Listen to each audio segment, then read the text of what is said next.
bakit nagdesisyon yung dalawa, si Congresswoman Leila de Lima at si Father Flavi, na kasuhan itong mga di umano'y dating Marines sa pangunguna ni Attorney Levy Baligod? Well, alam mo, sabi nga nung marami kumukumbinsi kay Congresswoman Leila de Lima, kasama na kaming dyan mga dati niya pang abogado, no? If you would recall, kasama ako dun sa mga dati pa nagdumidepensa kay Leila de Lima dun sa mga fake charges sa kanya nung Duterte administration, at tinatry namin siyang i-convince. Sabi ko, ma'am, hindi pwede to, di ba? Alam mo, kung it's up to Leila lang, to Congresswoman Leila de Lima, former Senator Leila de Lima, sabi niya, ang dami-dami ko ng trabaho. Pagiging trabaho pa yan, no? Pero finally, no, nung with all of us saying, ma'am, hindi pwede to, kailangan na silang kasuhan kasi ginawa na nila sa ito, she said, sige, prepare the complaints, no? So the reason and the rationale is clear. Number one, alam mo, expertise kasi ng Duterte camp yan, di ba? Kung mapapansin mo, eksperto sila sa paggagawa ng mga kwento at pagmamanufacture ng ebidensya. So una, magsisinungaling yan, no? Pero yung pagsisinungaling nila, merong mga inklings ng katotohanan at ilalagay nila yung fairy tale story nila at embellishments nila doon sa gitna ng isang malaking kwento. So for example, sa bilibid drug trade, alam natin yan na merong bilibid drug trade kasi si Leila de Lima nga ang nanguna noong pinakamalaking raid dyan at discover natin yung mga kubol, no? So i-establish yung fact na yon, na totoo naman, tapos lalagyan nila ng embellishment sa gitna, idadawit nila at gagawa nila ng kwentong kasinungalingan yung mga kaaway nila sa politika at ilalagay nila sa gitna, no? At ang tatak niyan is yung pagmamanufacture nila ng ebidensya, kukuha ng isang picture o ano ng video, no, mag-iimbento ng video, mag-i-AI ng video, magtatamper ng video at laway ng mga taong hindi kapanipaniwala ang pinakamalaking ebidensya. Case in point, nung 6 years ni Leila de Lima, ito yung mga convicted drug lords at convicted criminals sa loob ng bilibid, yung pinakamatitigas doon na kriminal, kinuha nila, sinaksak nila, 'di ba? Pagsaksak sa kanila, katulad ni Peter ko, umabot pa nga yung kutsilyo sa lungs niya, na-pierce pa yung lungs niya. Pero 2 days after, kinaladkad nila papunta dun sa house, hindi pa nakaka-fully recover para pag-testify, no? So very very clear yung strategy ng mga Duterte at napanood na natin to in the past. Alam na namin kung ano yung ginagawa nila. Kumukuha sila ng kwento at ilalagay na naman si Leila de Lima at si Father Flavi doon. Nakakatuwa nga kasi parang yung affidavit nila prepared na before. Tapos biglang, kung mapapansin mo doon sa affidavit nila, si Leila de Lima may footnote, si Father Flavi may footnote. Parang sila yung mga siningit. Parang dati na sila mga pine-prepare pero siningit sila para ma-make sure na makasama sila at magulo sila, no? So again, ang motivasyon is because alam na namin tong kwento na ito at ang kailangan na silang turuan ng leksyon, kailangan na silang harapin, no? At kailangan lumabas rin talaga yung katotohanan. Hindi na pwede yung nagmamanufacture sila ng evidence, they play around with the justice system and they do not care para lang masira yung mga kalaban nila sa politika na lumalaban sa kanila. Pero don't you think medyo nag-boomerang din ito sa mga accusers na nila Leila de Lima, no? Dito sa grupo nila Levy Baligod at saka yung 18 di umano'y dating Marines at saka yung mga DDS na supporters nila, yung mga nagde-deny pa na supporter katulad ni Mike Defensor pero talaga namang out and out sumusuporta. My point is, hindi ba mas nakasira sa hinabi nilang kwento yung pagdawit in particular kay Leila de Lima? Kasi lumabas na bogus hindi ba? Well, very clear, no?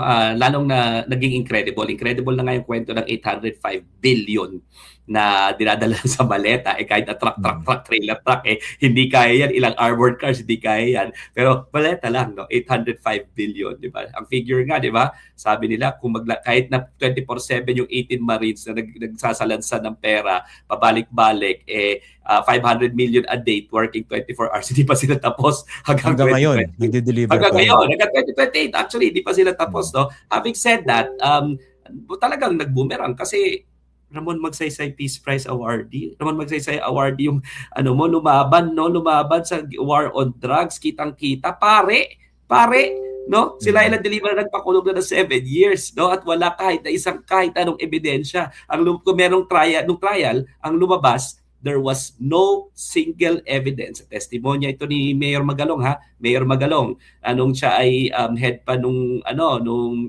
CIDG. There is, sabi sa witness box, there is no single lead or evidence linking Laila de Lima in any illicit activity including drugs. In any illicit activity na lumabas. Pero witness siya ng prosecution. So again, nilalagay na naman nila pero lalong humina, no? Dahil nga lalo na kami na yung kalaban niya, ha. Alam na namin itong modus na ito at alam na namin kung paano ito labanan. Kumbaga sa Harry Potter lingo, alam na namin ang defense against the dark arts dito at alam na namin. Kung dati, nagulat ninyo yung sambayan ng Pilipino sa ganyan ninyong script, no? Ngayon hindi na, di ba? Fool me once, shame on you. Fool me twice, shame on me. Oh.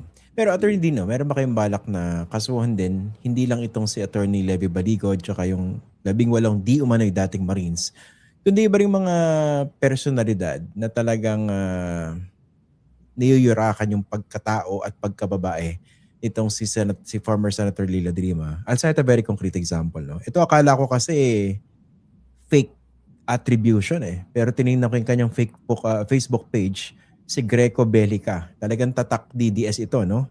And I think born again pa ito di ba? Talagang churchy ito Pero siyang pinost Paalala sa lahat ng lalaki, huwag niyong pagnasaan si De Lima. Huwag. Mapapahamak lang kayo. Okay? Nung in-screenshot ko to, nasa 653 shares, 5.2 thousand comments, 34,000 reactions. And I think, alam naman natin konteksto nito, pinagkakatuwaan itong si Leila de Lima. At hindi lang siya yung gumagawa niyan, di ba? Talagang makikita mo para bang coordinated ng mga DDS accounts, DDS trolls, tsaka mga DDS fanatics, yung pagyurak dito sa pagkatao at pagkababae ni Leila de Lima. Meron ba kayong balak gawin sa mga ito? Sama ko na dyan si Greco Bellica, kasama na rin yung bang napaka-DDS vlogger na tuwan-tuwa pa hinahamon para makasuhan, no? Si Sir Jack Argota. Kasi akala niya, kasi kumikita di ba, pagka nagkakaroon ng engagement. Di ba? Yan lang naman nahanap buhay. Di ba? So yan ang minahanap buhay niya. Diyan siya sumikat. No? So gustong-gusto niya, madedemanda siya. Ibibigay namin sa kanya yun. No? Kasama si Greco Bellica. Actually, hindi lang yun yung post niya. Way before pa, marami na siya mga posts. No? So kinukulit natin yan. Kahit si Mike Defensor, no? May post man siya o wala, the fact of the matter is siya nag-publish nung noong press conference na yun. Actually, ang nireklamo namin ng cyber libel as of the moment yung si Attorney Balicod tsaka yung 18 Marines, no? Pero kung mapapansin mo, final namin yung sa NBI kasi kailangan rin namin makuha kung sino yung mga nag-posts. Di ba? And kailangan makuha yung ang may capability makakuha ng mga IP address niyan at mga needed evidence to get a reasonable certainty of conviction yung NBI. No? Kaya doon kami nag-file, hindi muna sa prosecutor's office. Kasi prosecutor's office, determine niya na kung may reasonable certainty of conviction kung wala pa itong mga piece of evidence na ito. No? So, maasa kami na yung NBI will do its job, lalong-lalo na of national significance itong kaso na ito dahilan sa ang daming ini-involve dahilan sa pati yung ICC sinisiraan dahilan sa ito yung related sa pinakamalaking skandalo right now, no, yung bang nagsosow ng disinformation instead of us getting closer to the truth nagsosow ng disinformation para ma-discourage yung mga investigasyon. That's why it is of national interest, no. So yes, kakasuhan namin itong mga ito, no. Yung 18 Marines, actually gusto ko rin sabihin pala, Christian, ha, na napanood na namin to, ha. And if I have a message to the 18 Marines, ito po yung mangyayari sa inyo, no. Pagkatapos yung makasuhan at pagkatapos kayong pag-testifyin, tatakot-takutin yung mga pamilya ninyo, pati yung buhay ninyo mga nganib, no. Nakita na namin to doon sa mga witnesses. Nino, sino mananakot sa kanila sa iyong palagay? Well, the Duterte camp. Nakita na namin to, di ba? Kasi ang tawag po sa inyo, pag kasi nagpagamit kayo at nagamit na kayo, ang magiging tawag po sa inyo, loose ends. Kailangan kayo itali. Kasi nagamit na kayo, baka sabihin nyo pa yung katotohanan Kaya nga po kung mapapansin niyo, napanood ko na to dati, yung mga witnesses dati, after do that, ang greatest protection nila is mag-recant. Bakit? Kasi nanganganib na yung buhay nila At sinasabi nila na nanganganib na sila at hindi lang buhay nila, buhay po ng pamilya nila, mga mahal nila sa buhay. Yan ang sinabi ni Ragos, yan ang sinabi ni Kerwin Espinosa, yan ang sinabi ni Ronnie Dayan, yan ang sinabi ng mga marami pa na mga witnesses na nag-recant, no? Eventually, they are loose ends. So, if I have a message to the 18 Marines, if I were you, magsabi na po kayo ng totoo. dahil po yun po yung biggest protection ninyo. Kahit po magsinungaling kayo sa witness stand at ituloy nyo po yung pagsisinungaling ninyo, tatargetin rin po kayo afterwards ng mga Duterte to tie the loose ends. So damn if you do, damn if you don't, no? Pero right now, hanggang palalim kayo ng palalim dyan, palaki ng palaki ang insentibo nilang patahimikin kayo after kayo magamit.